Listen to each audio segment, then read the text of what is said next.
It was surprising to me in the 1960s when they did these studies and they studied in humans, they stopped it. I guess they had a greater moral conscience back then. They didn't continue on with humans, infants, being vaccinated with the RSV vaccine. Praise the good Lord.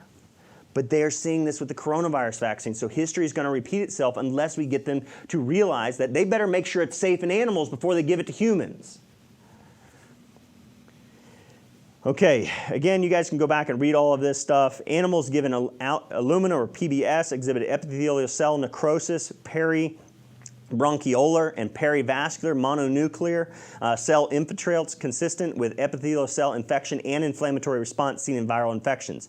In addition to the mononuclear cells, however, infiltrates among the vaccinated animals contain neutrophils and eosinophils that were not seen in the lesions of animals that had been previously given a PBS, which did not contain the coronavirus, just a compound that initiates an immune response, or aluminum only, suggesting a T helper cell type 2 hypersensitivity reaction. Increased eosinophils are a marker of type 2 hypersensitivity. If you hypersensitize, that means that every time they're exposed in the future, you could potentially causing more and more and more and more lung pathology and damage. Concern for the reemergence of naturally or deliberate release. I thought this ironic from this study. The study literally says it.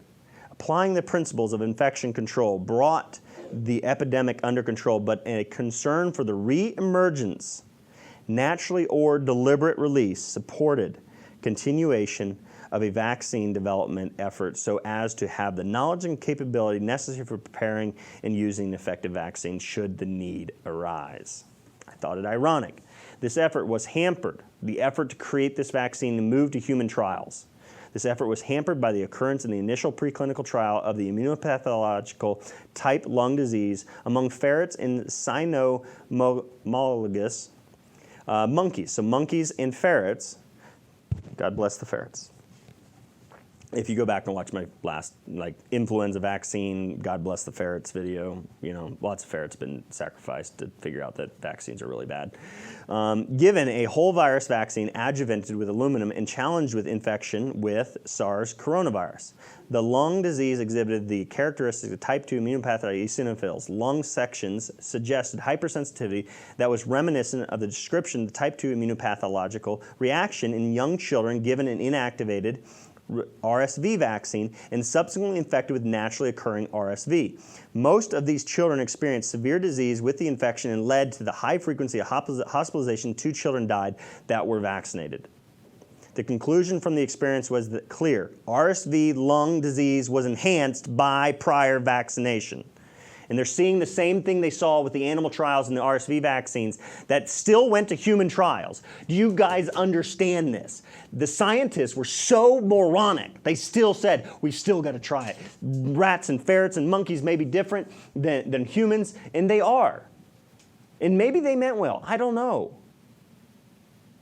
But despite negative vaccine research on the RSV vaccine in animal studies, they still gave it to infants, and infants died because of it. It made it worse. In addition, the RSV experience, concern of inappropriate response among persons vaccinated with SARS coronavirus, emanated from the experience with coronavirus infections. And again, I'm going to describe and make sure people understand this. It wasn't the direct, because again, all right, we will come back to this. Let me finish this study, and then we'll go back to the one where Fauci says the 3 months and then 3 months for safety and immunogenicity.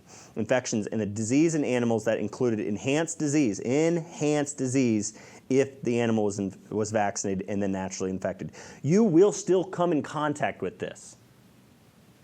Even if you're vaccinated, you're not shielded from exposure. You still get exposure. And simply upon exposure, you still get the immune pathology, the lung pathology. Thus, all 4 vaccines evaluated induced immunopathology. However, all 4 also induced neutralizing antibodies and protection against the infection when compared to the control challenged animals. That right there, I'll come back to it. Watch. So, when we go to this, again, from this article right here, they want to fast track the studies in humans now with this coronavirus vaccine. It would take 3 months to get the trial started. They got to create the vaccines. They probably already had them ready. 3 months, again, that's my opinion, but conspiracy theorists. 3 months to get safety.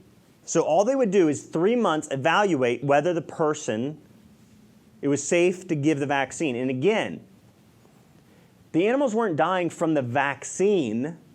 They were dying upon exposure to the virus they were vaccinated against.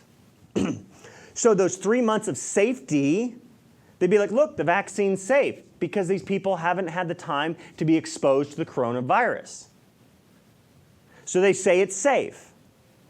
And they say its immunogenicity is great because it does have an effect on the immune system. It causes our body to upregulate development and production of antibodies against the virus. So they would have their immunogenicity data, they would have their 3 months of safety data, but they would never watch what happens in animals. They would never take the time to watch what happened in animals, which was greater lung pathology and damage if they were vaccinated and then naturally exposed.